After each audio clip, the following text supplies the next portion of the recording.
Welcome back to our channel. The year was 1964. The world stood in transition. The Civil Rights Act had just been signed into law, the Beatles invaded America with a sound never heard before, and the United States Mint was navigating a coin shortage that swept across the nation like a storm. In the midst of this pressure, with the Mint pushing production to record speeds, countless coins spilled into circulation: nickels, dimes, quarters, each stamped and released with relentless urgency. Among them, the unassuming 5-cent coin quietly emerged. It bore the familiar profile of Thomas Jefferson, facing left, calm and composed. Monticello stood tall on the reverse, as it always had. But something in that year, amid the rush, the pressure, and the overwhelming demand, went quietly, subtly awry. At first glance, the 1964 Jefferson nickel appeared ordinary. Millions were struck, over $1 billion, in fact. A coin so common it passed through hands unnoticed, jingling in pockets, resting in piggy banks, tossed into coin jars on bedside tables. For decades, it would be dismissed as mundane, its value no more than the number etched into its surface. But not all coins are created equal. And not all mistakes remain buried forever. It wasn't until decades later, when a retired railway technician named Samuel Whitmore began sifting through his childhood collection, that something stirred. Samuel had always been drawn to the hunt, the thrill of uncovering the overlooked, the dismissed, the misjudged. The coins were his memories, each one a small metallic time capsule. He knew the standard traits of a 1964 nickel like he knew the back of his hand. Yet, as he examined one particular piece under magnification, a subtle anomaly caught his eye: the rim. That was the first clue. It was slightly raised, more prominent than the rest. Odd, but not unheard of. Then the letters "In God We Trust." They were ever so slightly doubled. Not a dramatic doubling, but faint, like a shadow that shouldn't be there. Samuel's pulse quickened. He examined the reverse, running his eyes across. E pluribus unum. The same doubling effect, barely perceptible unless you knew what to look for. He blinked, pulled out his loupe again, and peered closer. No doubt about it. A double die. That night, Samuel didn't sleep. He scoured forums, auction archives, old coin guides that hadn't been updated in decades. Nothing definitive. Some mentioned possible anomalies in 1964 nickels, but none confirmed. The excitement gave way to uncertainty. Had he found something real? Or was it just another case of wishful eyes seeing what they wanted to see? He posted detailed images in a collector's forum, expecting skepticism, maybe silence. Instead, the thread lit up. Experts debated, others posted similar images, some clearer, some less convincing. But Samuel's coin sparked a conversation that refused to die. Numismatists who had spent careers cataloging coins began revisiting their archives. Mint records were inconclusive, but they hinted at something: a rush die, replaced midway through production, possibly repolished. Enough to explain a slight doubling? Perhaps. Or maybe something more significant. Something that had remained in the shadows for far too long. As word spread, more collectors began to examine their 1964 nickels with renewed interest. A pattern emerged. The doubling wasn't widespread, but it existed. Not every mint had it. Philadelphia seemed to be the origin. Coins from Denver? Nothing. San Francisco? Not in that year. But Philadelphia? A select few bore the telltale marks. A doubling not from wear or misalignment, but from the die itself. A true doubled die obverse. The error, once invisible in plain sight, now began to gain shape and definition. With this revelation, the market shifted. At first, prices crept up modestly: $5, then $10, then $20. Casual collectors traded them like curiosities. Dealers added a small premium, not quite convinced. But as grading companies began to certify them, labeling them Doubled Die Obverse Class 2, the tide turned. Coin shows began to buzz. Dealers placed bids before coins even hit the cases. What had once been a nickel, just 5 cents, now fetched 50, 100, sometimes $200, depending on condition. But Samuel wasn't done. He revisited the coin again, under different lighting. That's when he noticed something else. A faint, ghost-like curve above Jefferson's head. At first, he dismissed it as die fatigue, but the arc was smooth, deliberate. Almost as if a partial mint mark had been struck and then erased. But 1964 nickels from Philadelphia weren't supposed to have mint marks. Only Denver used them. That year, he reached out to a contact at a grading service and submitted the coin for further examination. Weeks passed. Then the call came. The voice on the other end was tight with restraint. "We need to talk about this coin." The coin had not just been struck with a double die. It had been struck over another coin. A 1963 nickel, to be precise. A double strike. A rare misstep in the minting process where a planchet, already struck, is struck again with a different die.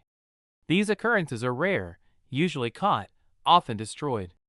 But in the chaos of 1964, with unprecedented demand, it's conceivable that a 1963 planchet re-entered the chamber and was struck again, this time by a 1964 Philadelphia die. The result was a hybrid. A coin born of 2 years, 2 mints, and a moment of human error never meant to reach the light of day. This changed everything. The value surged. At auction, the first verified 1964 nickel with both a doubled die obverse and a ghosted prior strike sold for $3,500. Then another, less dramatic but still error-laden, reached $2,100. The rarity, compounded by the complexity of the error, set ripples through the numismatic world. Collectors clamored for any variation. Magazines published breakdowns, and YouTube channels dissected the discovery frame by frame. Yet the coin's journey was far from over. In 2021, a young collector named Tasha Morales, barely 19 and new to the hobby, stumbled upon a coin in a bulk lot she'd bought at a flea market for $20. She had watched Samuel's videos, read the forums, and trained her eye to spot the unusual. One nickel stood out. It bore the familiar doubling, but more than that, the Monticello on the reverse had an extra step. Literally.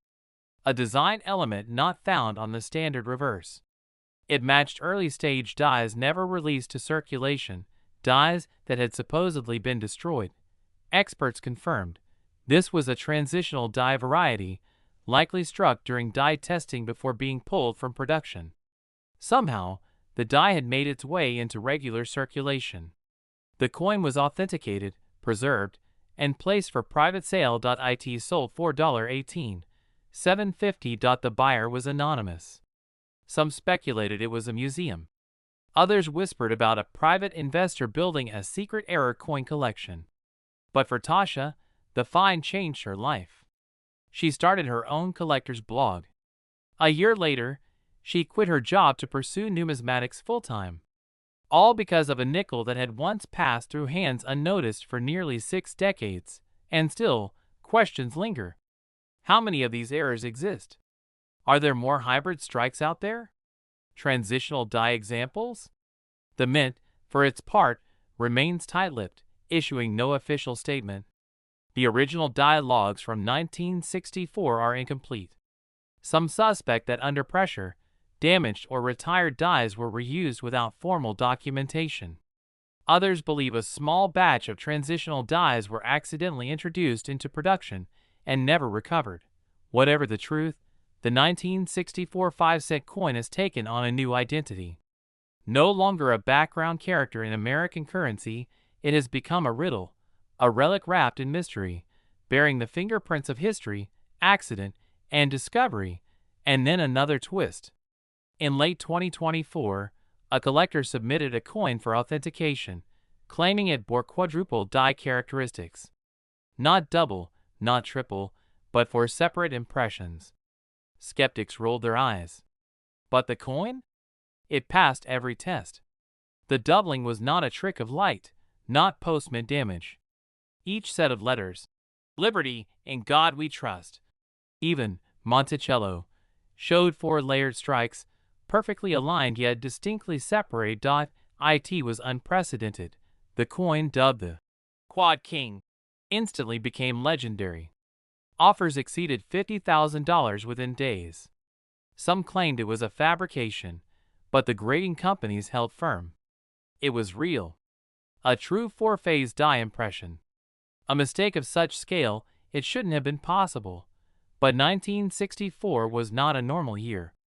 It was a year of overflow, of overworked machinery and endless shifts. The perfect storm for miracles and missteps alike. Today, collectors speak of the 1964 nickel with reverence. It is no longer just a coin. It is a puzzle, a legacy, a symbol of how even the smallest objects can carry immense history. The doubling, the hybrid strikes, the transitional dies, the Quad King, each a chapter in a tale still being written. And somewhere out there, in drawers, jars, and forgotten boxes, more pieces await discovery. It was 1985.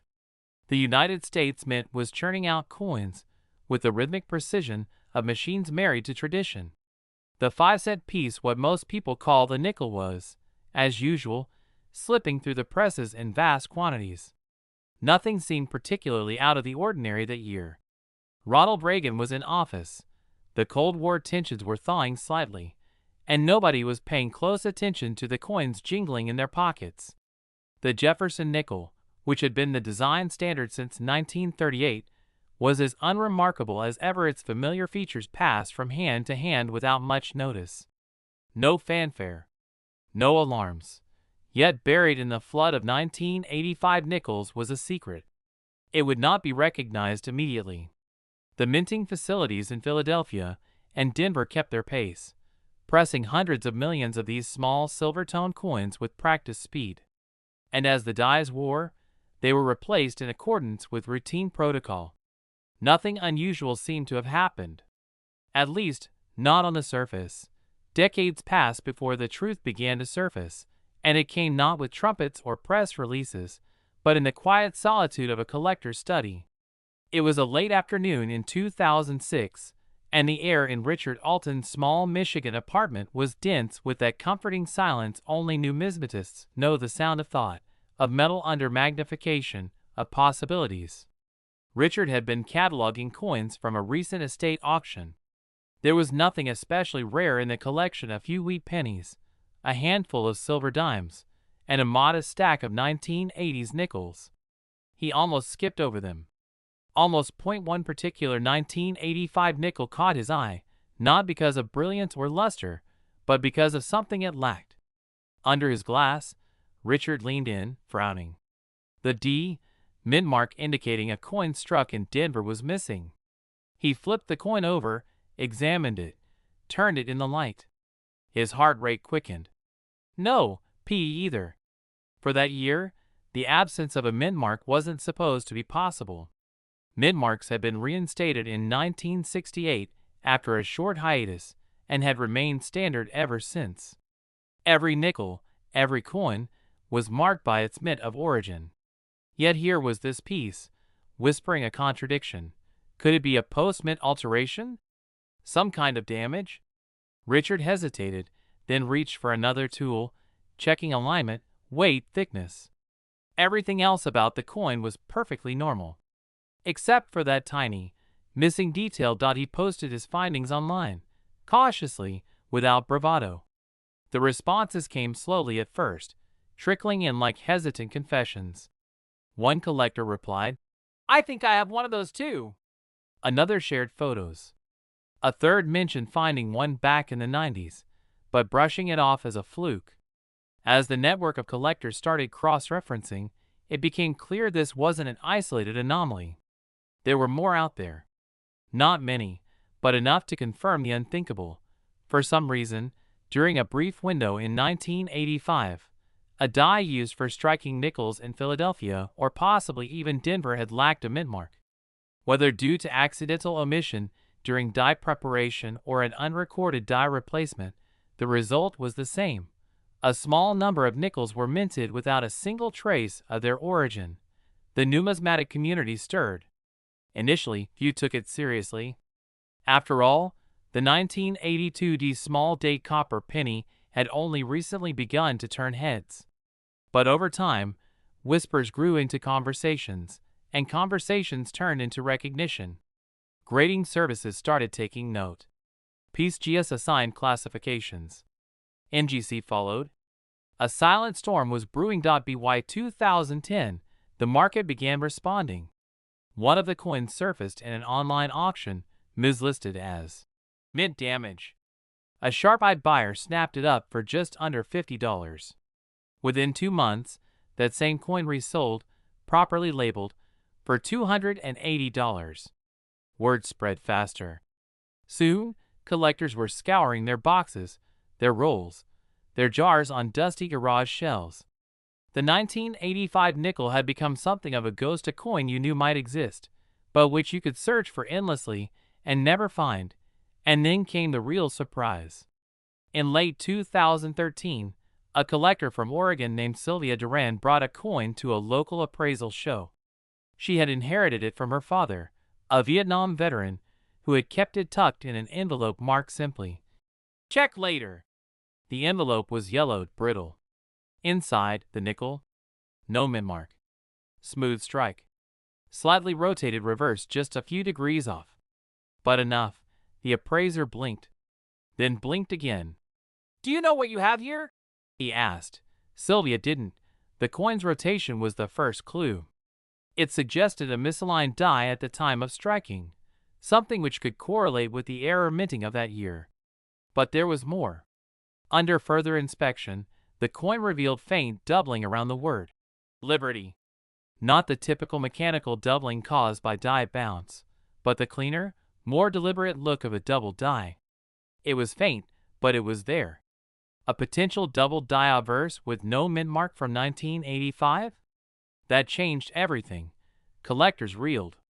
What had once been seen as a rare mint mark omission was potentially part of a broader and more complicated error event. Could multiple flawed dies have been in use during that window? Could the mint have quietly removed them before documentation caught up? Prices began to climb, slowly but steadily. The next few examples sold for between $400 and $750 depending on condition. By 2018, a coin graded MS65 without a mint mark, no doubling, sold for $1,200. The market had spoken. In private forums, a few serious collectors speculated that the error was limited to fewer than 5,000 coins, perhaps even under 1,000 in mint state. But no official mintage records acknowledged the mistake. That made it all the more tantalizing. This was a secret hidden in plain sight, unsanctioned, undocumented, and yet undeniably real. The twist came quietly, in the form of a Freedom of Information Act request filed by a persistent researcher named Brian Keller. He had spent years building a private database of mint production anomalies. In 2021, his request yielded a few dusty interoffice memos from the U.S. Mint, mostly dull procedural chatter. But in one memo, dated August 1985, a supervisor at the Philadelphia Mint mentioned a missing punch anomaly on die set 11NPH03. The note was buried in the margin, not marked for follow-up. A single sentence, easily overlooked. Result: die pulled after 3K strikes. Mint mark punch confirmed absent. There it was. The smoking gun. Only 3,000 coins potentially struck. And of those, how many had survived? How many had circulated unnoticed, worn down, discarded, or hoarded unknowingly? With the official trace now confirmed, the coin's trajectory shifted sharply. The most pristine example known, graded MS66 by PCGS, surfaced in a private collection and was quietly sold in 2022 for an amount rumored to be in the mid-five figures. The details were never made public, but whispers within the collecting community pegged the figure somewhere north of $$35,000. Richard Alton, the man who had first raised the question, still kept his original coin. Offers came. He turned them down. "It's not about the money," he once told a journalist. "It's about the story. How something so small could mean so much." Even now, The 1985 no-mint mark nickel remains a subtle specter in the numismatic world. It doesn't boast the fame of the 1913 Liberty Head or the dramatic doubling of the 1955 Lincoln cent. But it's there, hiding in drawers, hiding in pockets, waiting in forgotten change jars. Collectors continue the hunt. Rolls of 1985 nickels vanish from eBay listings in hours. Coin show vendors shake their heads and tell tales of one guy who swears he saw one once. The legend has grown, not just because of its rarity, but because of what it represents: a quiet error in a year of quiet coins, a whisper among shouts, a story folded into metal. What began as an unnoticed oversight became a cherished mystery, and eventually, a symbol of the collector's eternal quest, not just for value, but for discovery. And in the folds of that nickel, somewhere between Thomas Jefferson's profile and Monticello's dome, lies a chapter still being written, one nickel at a time. In the waning days of the 1980s, the U.S. Mint in Philadelphia was operating at full capacity, pressing millions of coins daily to meet the nation's growing demand for small change. Amid the controlled chaos of machinery and metal, the unassuming 5-cent coin, commonly known as the Jefferson nickel, continued its standard production. Designed in 1938 by Felix Schlag, the obverse bore the stately profile of Thomas Jefferson, while the reverse featured his historic Monticello estate. By 1988, these coins were a familiar fixture in every American pocket, purse, and cash register, reliable, unremarkable, and expected to function flawlessly. But even in environments engineered for precision, anomalies find their way through. Somewhere along the busy production line of the 1988 run, a curious error slipped past the eyes of inspectors. It wasn't immediately evident. At first glance, the coin looked like any other. Same silver luster, same presidential gaze, same rounded edge. And yet, beneath that surface, something had gone fundamentally awry. Years later, in a modest suburban home in Ohio, a lifelong coin enthusiast named Henry Wilcox was sorting through a collection passed down by his grandfather. Henry wasn't a dealer or investor, he was a collector in the purest sense, guided by fascination rather than profit. He cherished the history behind each piece, often wondering whose hands had once held them. On this particular evening, as he sifted through rolls of nickels dated from the late 80s, a single coin refused to conform. There was a feeling an almost imperceptible hesitation as he picked it up. The coin felt the same, but its surface whispered a difference. The details were blurred, almost ghostly, especially around Jefferson's jawline. His eye lacked its usual sharpness, and the rim of the coin appeared strangely off-center, not quite uniform. Curious, Henry examined the reverse. The steps of Monticello, which normally stood in neat relief, seemed washed out, nearly flattened. He flipped the coin over again and squinted, puzzled. At first, he considered the possibility of wear. After all, coins in circulation often succumb to the gradual erosion of time and transaction. But something didn't add up. The wear was inconsistent. Certain parts of the design remained crisp, like the Liberty engraving and the date, 1988. But the rest seemed oddly melted, like wax near a flame. That strange contradiction ignited a flicker of suspicion. Henry set the coin aside, just to be sure.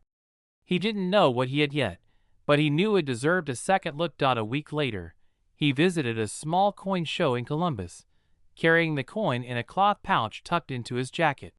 He approached a veteran numismatist named Arlo Finch, a retired metallurgist with a reputation for spotting rare anomalies. Arlo took the coin, examined it under a magnifier, and for a moment said nothing. Then came a low hum of intrigue, followed by a careful nod. "You've got something here," Arlo murmured, his fingers tightening around the loop. "This isn't wear. This is a mistrike. And not a common one either." As the two men discussed it further, it became clear that Henry's 1988 nickel had been struck from a worn or misaligned die, a tool used to press the coin's image onto blank planchets. But that wasn't the full story.